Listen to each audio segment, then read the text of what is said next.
Hello, good morning guys. Habang nasa sa aking mga followers, sa aking viewers, sa aking subscribers dito sa aking channel, sa aking YouTube Kalyo, Kasabong TV, nandito naman ako sa umaga dito.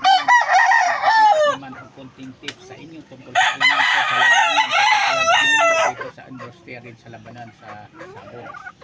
Kasabong, bago ang lahat, ipagpatuloy ko, ipapaliwanag ko sa inyo ang hawak ko ngayon naman ng linyada mo. Salamat sa inyo sa aking subscribers, sa aking mga viewers, sa aking mga followers. Thank you talaga sa inyo sa pagbigay support sa aking mga content tungkol sa kaalaman ko sa pag-alaman.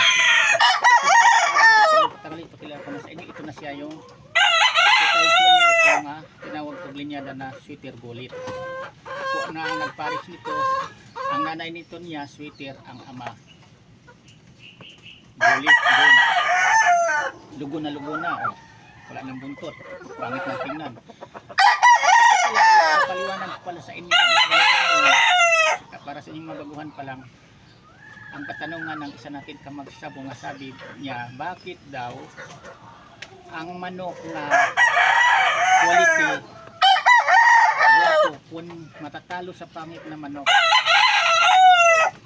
ang ingay-ingay, magsigawan ang halos mga tao sa loob ng sabungan takbo. Pag ang manok na gwapo, quality, lalo kung bigtayin ang may-ari, bakit tahimik? Ganun lang yan kasimple, kasi pinagdaanan ko yan. Maingay sigawan ang mga tao kapag ang manok na pangit na tingnan, tinatalo niya ang gwapo, quality. Kasi ang daming uma-idol yan, daming pumusta. Sa kadaming pumusta, lahat yan maingay magsigawan. Karamihan talaga yan sa Pilipino magsasabog. Bakit tahimik kapag ang pwede ng manok quality ang natalo? Tahimik yan dahil lalo na kung big time may-ari, yung manok na yan na nilalaban, malaki ang pinaparada niyan. Halos di maikasa, kahit pinagtulungan na lang yan, parang maikasa, matuloy ang laban. Ento yan, kahit manalo niyan, lalo na ang nagbibitaw niyan, big time, mapira, malaki ang paradang manok na yan kung tahimik na talo o mananalo.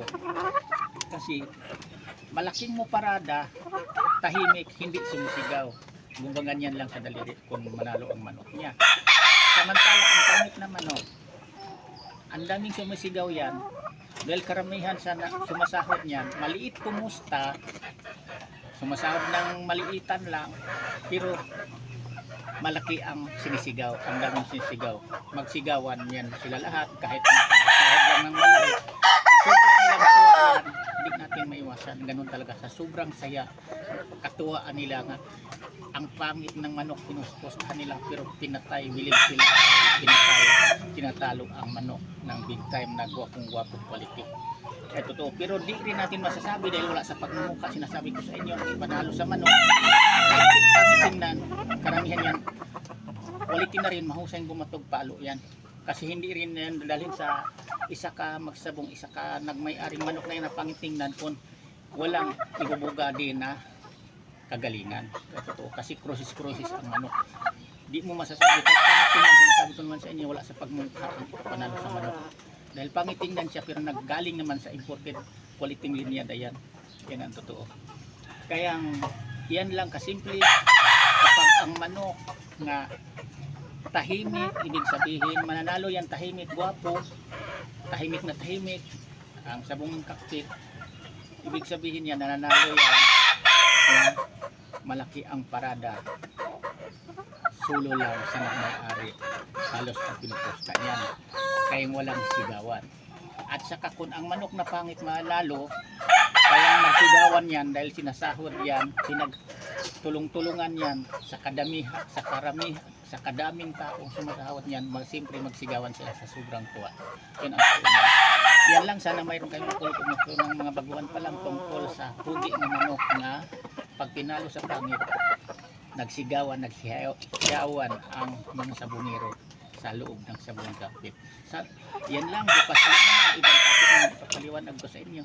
Ulitin ko, maraming salamat sa pag-support sa aking channel, sa aking YouTube Kalyo Kasabong TV, sa aking i-upload mga content tungkol sa kaalaman ko sa manok. At saka sa hindi pa nakasubscribe, paki-subscribe din para nga dikit kayo mapanood nyo palagi ang aking mga video tungkol sa totoong buhay ko sa pag-alaga ng manok. Yan lang. Bye-bye.